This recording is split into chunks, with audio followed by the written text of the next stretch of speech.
বর্তমানে আমার একজন ক্লায়েন্ট ও জয়দীপ, ও আমার কাছে ট্রিটমেন্ট করেছিল এবং ও তো প্রথমে বাড়ির লোক বিশ্বাস করেনি এবং পরে ও তো নিজে ভেবেছিল যে আমি ব্যবসা করেছি রিক্সে, আমি ডিসিশন নেব রিক্সে।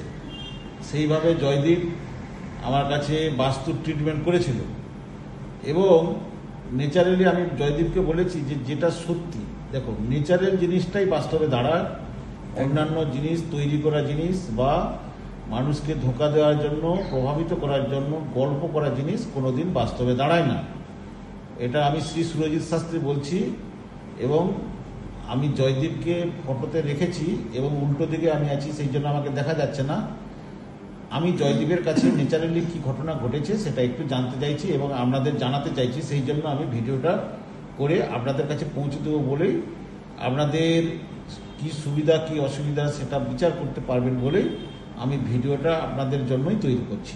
জয়দেব এবার সে তার মতো করে কিছু বলছে যেটা বাস্তব, বাড়িয়ে বলার দরকার নেই, কমিয়ে বলার একদম যেটা জাস্টিফিকেশন, যেটা বাস্তবে ওর জীবনে ঘটেছে সেটাই আপনাদের কাছে তুলে ধরা হচ্ছে। আমি স্যারের কাছে এসেছিলাম প্রায় 3-3.5 মাস আগে। তখন আমার মানে ব্যবসার এবং নিজের ফ্যামিলিগতভাবেও আমার যা পজিশান ছিল, একটা টাইমে এসে তো আমার মনে হয়েছিল হয়তো সব কিছুই শেষ, আর কিচ্ছু করতে পারবো না, আর ঘুরে দাঁড়ানোরও কোনো জায়গা নেই। সমস্ত জায়গা থেকে টাকা পয়সাগত দেনা, লোন সমস্ত কিছুতে জর্জরিত হয়ে গেছিলাম, একদম শেষ। স্যারের কাছে যে দিনটায় আসি সেই দিনটা আমি ভেবেছিলাম, স্যারের ভিডিওটা হঠাৎ করেই আমি ফোনে দেখার পরেই মনে হয় যে লাস্ট মানুষ তো যখন একদম ডুবে যায়, একটা খড়কুটো পেলেও মনে হয় যে সেটা আঁকড়ে ধরে বাঁচতে চায়। তো সেই সূত্রেই স্যারের কাছে আসা আমার। এসে যখন স্যারকে আমি দেখাই, স্যার দেখে অনেক কিছু মানে হয়তো অনেক আজকালকার দিনে যেরকম জ্যোতিষ আছে, আগে বলে দেয় এই পাথর পড়ুন, ওই পাথর পড়ুন, এই পুজো করুন, এই মন্ত্র করুন, স্যার ওরকম কোনো কিছুই বলেন, একদম ন্যাচারাল ওয়েতে বলেছিলেন যে তোমার যে বাস্তু সমস্যা আছে আমি যাব, গিয়ে দেখে তোমার সমাধান হয়ে যাবে। আমাকে কোনো রকম কিছু পাথরেরও সাজেস্ট করেননি, আমার থেকে কোনো রকম কিছু ফিজ যে এই দিতে হবে তবে গিয়ে তোমার এইটা হবে সেরকম কোনো কিচ্ছু আমাকে বলেননি উনি। একদম নর্মাল হয়ে দিই। আমার হয়তো সেই টাইমে দাঁড়িয়ে, আমি আজকে ক্যামেরার সামনে সত্যি কথাই বলছি যে সেই টাইমে দাঁড়িয়ে আমার কাছে ফিজ দেওয়ার, সেই টাইমে আমার কাছে 1000 টাকাও বিরাট ব্যাপার ছিল। কিন্তু সেই দিন রাত্রে, এখনও আমার দিনটা মনে আছে, সেই দিন রাত্রে যখন আমি স্যারকে টেক্সট করি যে স্যার যদি আমি ঘুরে দাঁড়াতে পারি আপনাকে চিন্তা করতে হবে না, আমার কিন্তু ফিজ দেওয়ারও ক্ষমতা নেই। কিন্তু স্যার সেই দিনটায় আমি যখন স্যারকে টেক্সট করেছিলাম রাত্রে, স্যার 1 মিনিটও ভাবতে সময় নেননি।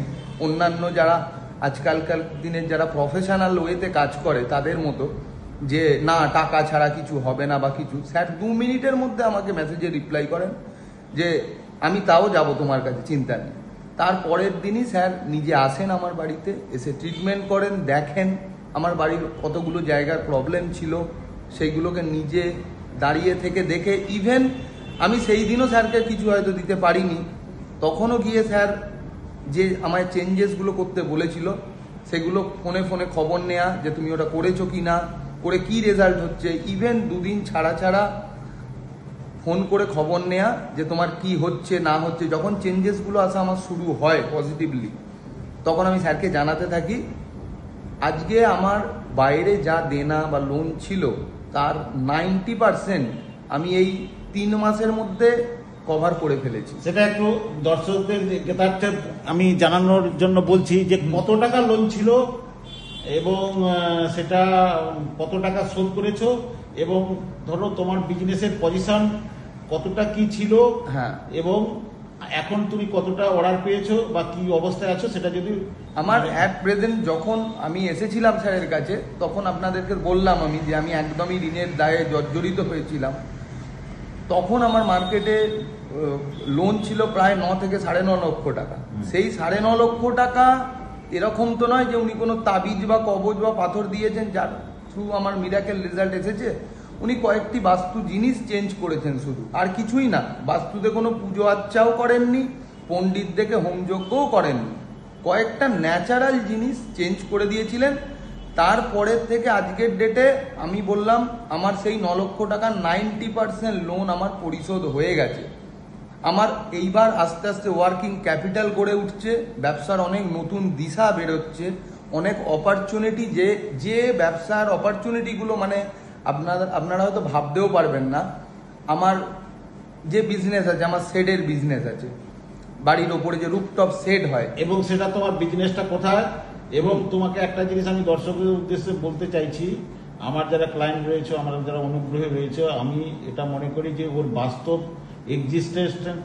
এক্সিস্টেন্সটা আমি হয়তো কাল্পনিক গল্প করছি, এটাও হতে পারে, ওকে শিখিয়ে এনেছি। ওর ফোন নাম্বারও দিচ্ছি। আপনাদের আমার যারা খুব ফলোয়ার্স বা আমার যারা ক্লায়েন্ট রয়েছে, আমার যারা খুব শুভান্নদে রয়েছে এবং আমার কাছে যারা উপকার পেয়েছো, আমি ওর কিছু ফোন নাম্বারটাও বলছি, ও কি কাজ করে সেটাও ও বলবে। এবং আপনাদের যদি প্রয়োজন হয়, এ খুব বিশ্বস্ত এবং অনেস্ট ছেলে, এবং এর থেকে আপনারা এই জাতীয় কাজ করলে আমি আপনাদেরকে অ্যাসুরেন্স দিচ্ছি যে আপনারা সঠিক মূল্যে সঠিক জিনিসটা পেতে পারবেন এবং ওর কাছে ভালো সার্ভিস পাবেন। কি কাজ করো, কোথায় করো এবং কোন কোন জায়গায় তুমি ওই কাজটা করতে পারবে, সেই এবং ফোন নাম্বার সহ তোমার সবকিছু ডিটেইলস। একদম একদম। আমার হচ্ছে বেসিক্যালি শেডের কাজ, মানে রুফটপ শেড যেগুলো হয় মেনলি, শুধু রুফটপ শেডই না, কোনো ইন্ডাস্ট্রিয়াল শেড হলে সেটাও আমি করি। হ্যাঁ, এবং আমার যে সমস্ত রেসিডেন্সিয়াল হোক বা কমার্শিয়াল হোক, সমস্ত জায়গাতেই আমরা শেডটা তৈরি করি। এবার এখনকার দিনে এটা বিজনেসগতভাবে আপনাদেরকে বলছি, একটু বেরিয়ে সাবজেক্টটা থেকে, যে মেন হচ্ছে যে এই শেডের যে ব্যাপারটা, কনসেপ্টটা এখন তো বিভিন্ন জায়গায় চালু হয়েছে এই শেডটা, কিন্তু এখন